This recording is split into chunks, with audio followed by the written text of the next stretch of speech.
Sales and operations planning, planning supply and demand in a supply chain. Dalam bab ini, kita akan berfokus pada salah satu tantangan paling krusial dalam manajemen rantai pasok, menangani variabilitas yang dapat diprediksi. Kita akan menjelajahi strategi-strategi dari dua perspektif utama. Pertama, kita akan mempelajari cara mengelola sisi penawaran. Ini melibatkan penyesuaian kapasitas, persediaan, dan produksi agar lebih sesuai dengan fluktuasi permintaan yang dapat kita perkirakan.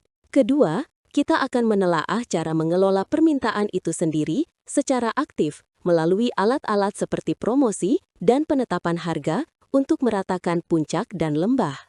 Pada akhirnya, tujuan kita adalah menyatukan kedua pendekatan ini menggunakan proses perencanaan penjualan dan operasi atau SNOP yang formal.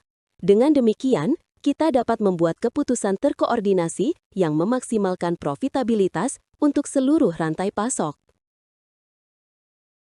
Jadi, apa sebenarnya variabilitas yang dapat diprediksi? Sederhananya, ini adalah setiap perubahan permintaan yang dapat kita antisipasi dengan tingkat akurasi yang cukup baik. Contoh paling umum adalah pola musiman, seperti lonjakan permintaan AC di musim panas atau mainan selama musim liburan. Jika kita mengabaikan variabilitas ini dan tidak merencanakannya, kita akan menghadapi masalah signifikan. Kita mungkin memiliki stok berlebih di musim sepi yang menyebabkan biaya penyimpanan yang tinggi. Atau kita mungkin tidak dapat memenuhi permintaan selama musim puncak yang mengakibatkan penjualan hilang dan pelanggan yang tidak puas. Untuk mengatasi hal ini, kita memiliki dua tuas yang dapat kita gunakan. Pertama, kita dapat mengelola pasokan. Ini berarti menggunakan alat seperti tenaga kerja fleksibel, membangun persediaan terlebih dahulu, atau melakukan subkontrak untuk menyerap fluktuasi permintaan yang lebih rata. Kedua, kita dapat mengelola permintaan. Ini adalah pendekatan yang lebih proaktif di mana kita menggunakan diskon harga dan promosi untuk menggeser permintaan dari periode puncak ke periode non-puncak, sehingga menciptakan pola permintaan yang lebih rata dan mudah dikelola. Mari kita selami lebih dalam strategi pengelolaan pasokan.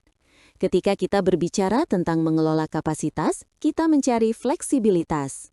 Hal ini dapat dicapai melalui fleksibilitas waktu dari tenaga kerja kita yang ada, seperti menggunakan lembur selama periode puncak.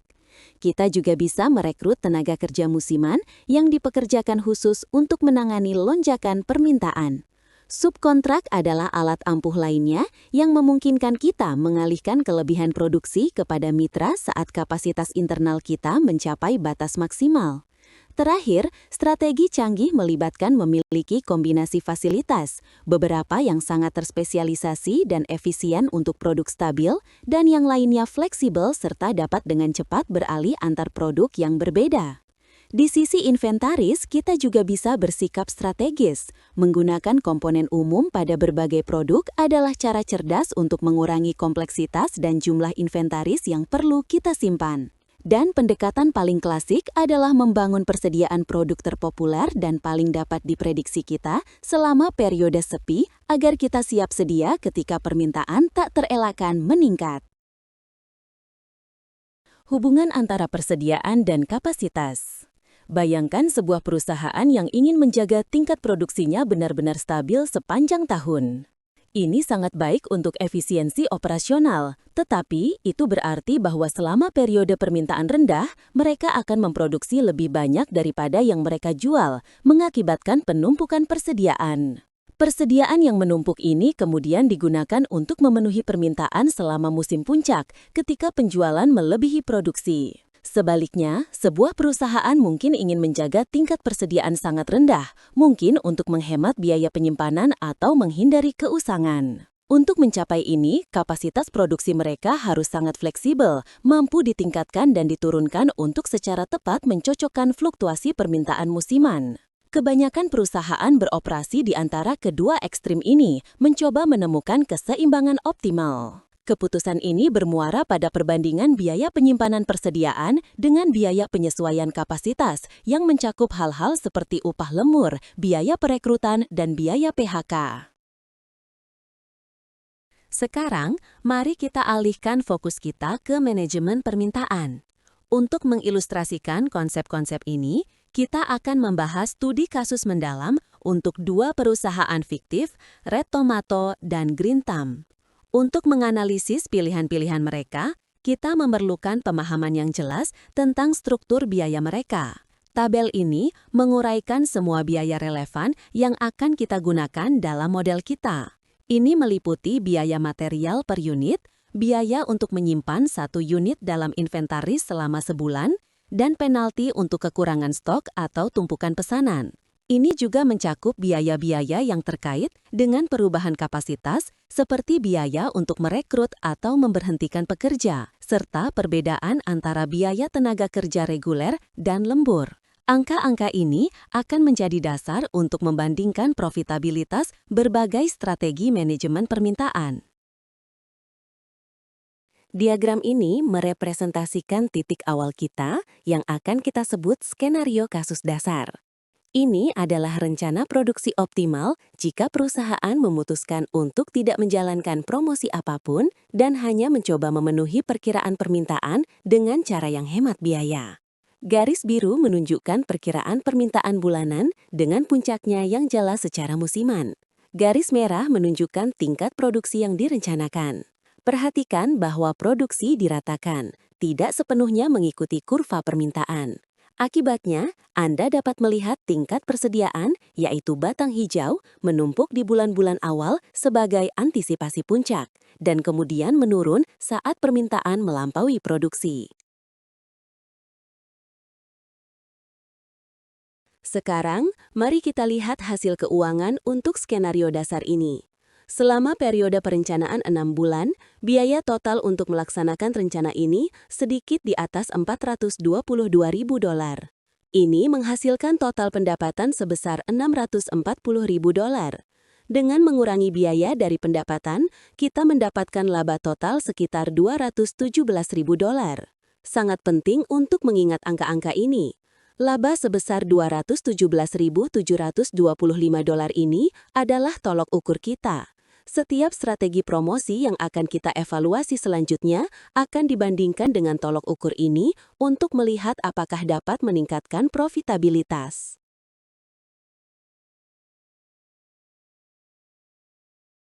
Menentukan kapan menjalankan promosi adalah keputusan kompleks dengan banyak faktor yang saling terkait. Pertama-tama, kita perlu memahami bagaimana promosi tersebut akan mempengaruhi permintaan. Apakah ini akan menciptakan peningkatan kecil atau lonjakan besar-besaran? Kita juga harus mempertimbangkan biaya operasional. Sebuah promosi mungkin mengharuskan kita untuk menyimpan lebih banyak stok atau melakukan perubahan mahal pada kapasitas operasional kita. Margin produk juga sangat penting. Produk bermargin tinggi dapat membenarkan promosi yang lebih mahal. Mungkin yang terpenting, kita harus memahami dari mana datangnya peningkatan permintaan tersebut. Apakah promosi itu menarik pelanggan yang benar-benar baru ke pasar? Apakah kita merebut pelanggan dari pesaing kita? Atau apakah kita hanya meyakinkan pelanggan yang sudah ada untuk membeli sekarang dengan diskon daripada dengan harga penuh? Yang terakhir ini, yang disebut forward buying, bisa sangat rumit karena tidak meningkatkan total penjualan, melainkan hanya menggesernya secara waktu. Mengingat semua faktor tersebut pada pertanyaan utama dalam analisis kita. Mengingat semua faktor tersebut, apakah secara umum lebih baik menjalankan promosi selama periode permintaan rendah, off-peak, atau selama periode permintaan tinggi, peak period? Ada argumen untuk kedua belah pihak. Melakukan promosi selama periode off-peak dapat memanfaatkan kapasitas menganggur dan meratakan produksi. Melakukan promosi selama periode puncak dapat memanfaatkan permintaan tinggi yang sudah ada dan berpotensi menarik lebih banyak perhatian. Untuk menjawab pertanyaan ini, kita sekarang akan menggunakan model studi kasus kita untuk mensimulasikan promosi dalam kedua skenario dan menganalisis dampaknya terhadap rencana agregat optimal dan, yang terpenting, pada laba bersih perusahaan. Mari kita telaah skenario pertama kita yang merupakan bulan sepi dan berpermintaan rendah. Bagan ini menunjukkan permintaan dan rencana produksi yang dihasilkan. Seperti yang Anda lihat, promosi tersebut menciptakan lonjakan permintaan yang signifikan di bulan Januari. Peningkatan ini merupakan kombinasi dari penjualan baru dan pembelian di muka yang menarik permintaan dari bulan-bulan berikutnya. Perhatikan bagaimana rencana produksi, yaitu garis merah, telah disesuaikan. Produksi kini lebih tinggi di awal periode untuk memenuhi permintaan awal ini. Ini memiliki efek pemerataan pada operasional secara keseluruhan dibandingkan dengan kasus dasar. Bagaimana dampak keuangan dari promosi Januari ini? Hasilnya cukup positif. Total keuntungannya kini lebih dari $221.000. Ini merupakan peningkatan hampir $4.000 dibandingkan dengan skenario dasar tanpa promosi kita. Mengapa hal ini terjadi? Salah satu alasan utamanya adalah bahwa dengan menggeser permintaan ke periode sepi, kami dapat menjalankan operasi yang lebih efisien.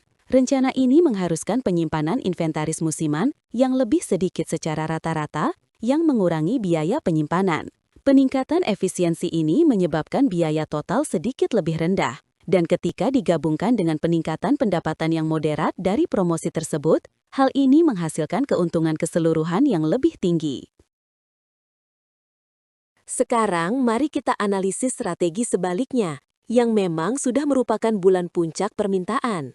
Seperti yang ditunjukkan grafik ini, dampaknya sangat dramatis. Promosi ini justru membuat puncak permintaan yang sudah ada menjadi semakin tinggi. Hal ini menimbulkan tantangan besar bagi rantai pasok. Untuk memenuhi lonjakan permintaan yang masif dan terkonsentrasi ini, perusahaan akan terpaksa menggunakan pilihan yang lebih mahal, seperti lembur, subkontrak, atau berisiko kehabisan stok. Rencana produksi kini jauh lebih tidak stabil dibandingkan skenario sebelumnya.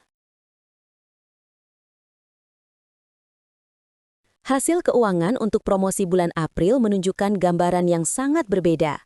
Keuntungan totalnya hanya $211.000. Ini bahkan lebih buruk dari skenario dasar kita jika tidak melakukan apa-apa, dan keuntungannya sekitar $10.000 lebih rendah dibanding promosi bulan Januari. Apa yang salah? Promosi selama periode puncak memperparah tantangan operasional. Hal ini menyebabkan tingkat stok musiman yang lebih tinggi dan memaksa perusahaan menanggung biaya produksi yang jauh lebih tinggi untuk memenuhi lonjakan permintaan. Meskipun pendapatan lebih tinggi, peningkatan biaya justru lebih besar, mengakibatkan keuntungan keseluruhan menjadi lebih rendah. Sejauh ini, kita berasumsi promosi ini berdampak sedang terhadap total penjualan. Namun, bagaimana jika promosi ini sukses besar dan secara signifikan mengembangkan pasar secara keseluruhan? Mari kita jalankan kembali analisis kita dengan asumsi baru. Promosi ini sangat efektif sehingga menggandakan total peningkatan permintaan, terutama dengan menarik pelanggan baru, bukan hanya mendorong pembelian di muka. Pertama, kita akan melihat promosi berdampak tinggi ini di bulan Januari yang bukan musim puncak. Grafik ini menunjukkan rencana baru ini yang memerlukan tingkat produksi yang jauh lebih tinggi untuk memenuhi peningkatan signifikan dalam permintaan baru. Hasil keuangan dengan asumsi baru ini sangat kuat. Laba total melonjak hingga lebih dari $242.000. Ini merupakan peningkatan yang drastis, sekitar $25.000 lebih menguntungkan dibandingkan skenario dasar awal kita. Poin pentingnya di sini adalah bahwa ketika sebuah promosi benar-benar dapat mengembangkan seluruh pasar, promosi tersebut menjadi alat yang sangat ampuh untuk meningkatkan profitabilitas. Bahkan ketika dijalankan di luar periode puncak, manfaat dari peningkatan besar volume penjualan jauh melebihi biaya operasional. Akhirnya, mari kita pertimbangkan skenario paling ekstrim. Sebuah promosi yang sangat efektif, yang melipat gandakan peningkatan permintaan, dijalankan selama bulan April, yang memang sudah menjadi puncak. Bagian ini menunjukkan tantangan luar biasa yang ditimbulkan oleh situasi ini. Lonjakan permintaan kini menjadi sangat besar, jauh melebihi kapasitas produksi reguler perusahaan. Untuk mengatasi hal ini, rantai pasokan diregangkan hingga batas absolutnya. Rencana tersebut harus sangat mengandalkan opsi mahal, seperti subkontrak, dan bahkan mungkin perlu merencanakan sejumlah kehabisan stok karena mungkin tidak mungkin untuk memenuhi seluruh permintaan. Melihat hasilnya, kita menemukan sesuatu yang menarik. Skenario ini menghasilkan keuntungan terbesar dari semuanya, sebanyak lebih dari $247.000. Peningkatan pendapatan yang sangat besar yang dihasilkan oleh promosi selama musim puncak sangat besar sehingga lebih dari cukup untuk menutupi biaya operasional yang sangat tinggi. Namun, strategi ini tidak lepas dari risikonya. Hal ini mengakibatkan penumpukan inventaris musiman yang masif dan ketergantungan yang kuat pada subkontrak serta kehabisan stok. Meskipun merupakan yang paling menguntungkan dalam model ini juga strategi yang paling kompleks secara operasional dan paling berisiko untuk dijalankan. Tabel ini merangkum hasil dari semua skenario yang telah kami teliti. Mari kita tarik beberapa kesimpulan penting dari data ini. Ketika sebagian besar dampak promosi berasal dari pembelian di muka, hampir selalu lebih baik untuk berpromosi selama periode sepi. Ini membantu meratakan permintaan dan menjalankan operasi yang lebih efisien. Namun, seiring dengan semakin efektifnya promosi dalam merebut pangsa pasar dari pesaing atau benar-benar mengembangkan pasar secara keseluruhan, promosi selama periode puncak menjadi semakin menarik. Potensi pendapatan yang besar dapat melebihi biaya operasional yang tinggi. Margin produk adalah faktor krusial lainnya.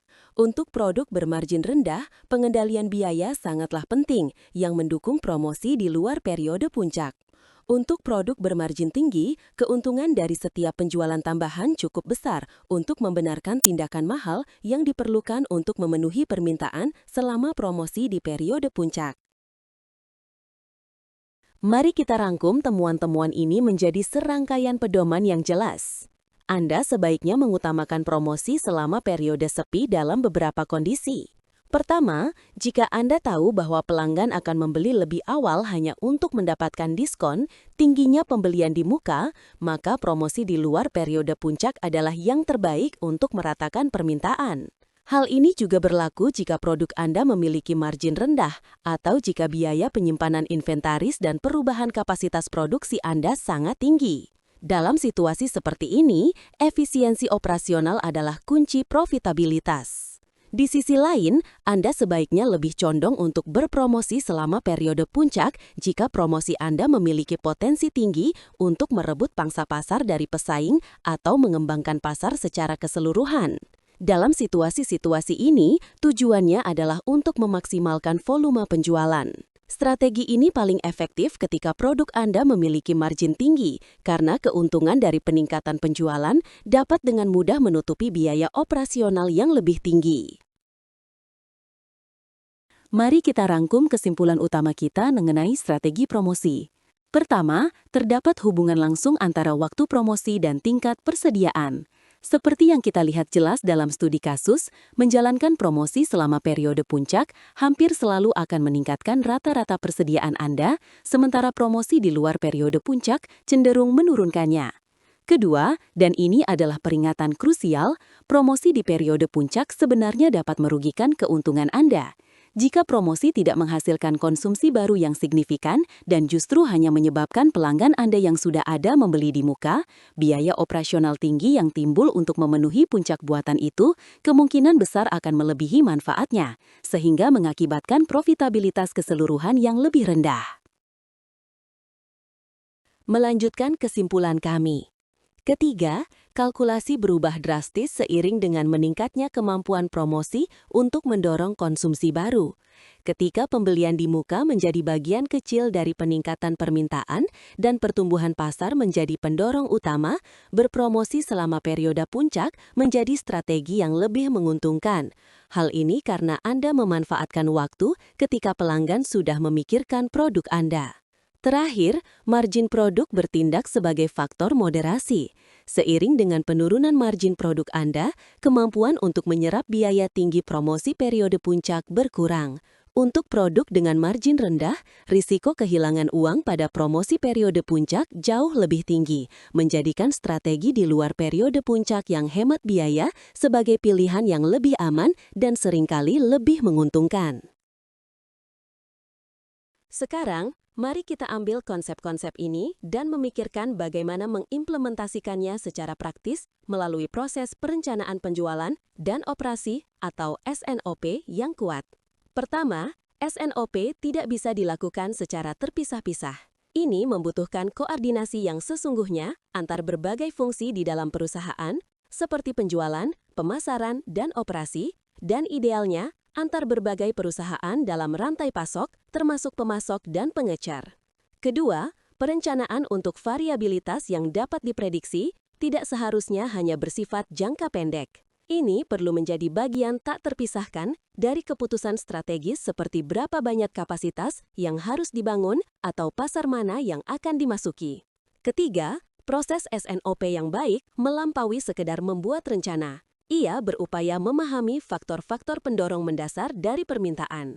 Ini memungkinkan tim untuk mengelola faktor-faktor tersebut, misalnya dengan mengatur waktu promosi secara efektif seperti yang baru saja kita bahas. Terakhir, tidak ada rencana yang sempurna. Sangat penting bahwa proses SNOP tidak kaku. Ini harus dirancang agar adaptif dengan rapat rutin dan prosedur yang jelas untuk memodifikasi rencana saat perkiraan berubah atau saat penjualan aktual menyimpang dari rencana. Jadi, untuk menyimpulkan apa yang telah kita bahas dalam bab ini, kita mulai dengan menjelajahi berbagai tuas yang bisa kita manfaatkan di sisi pasokan untuk menyinkronkan operasi kita dengan lebih baik sesuai dengan fluktuasi permintaan yang dapat diprediksi. Ini termasuk mengelola kapasitas dan inventaris secara strategis. Selanjutnya, kita beralih ke sisi permintaan, menganalisis bagaimana tindakan proaktif seperti promosi dapat digunakan untuk membentuk pola permintaan demi keuntungan kita. Kita melihat bahwa penentuan waktu promosi ini sangat penting untuk keberhasilannya. Akhirnya, kita menyatukan semua ini di bawah payung perencanaan penjualan dan operasi SNOP.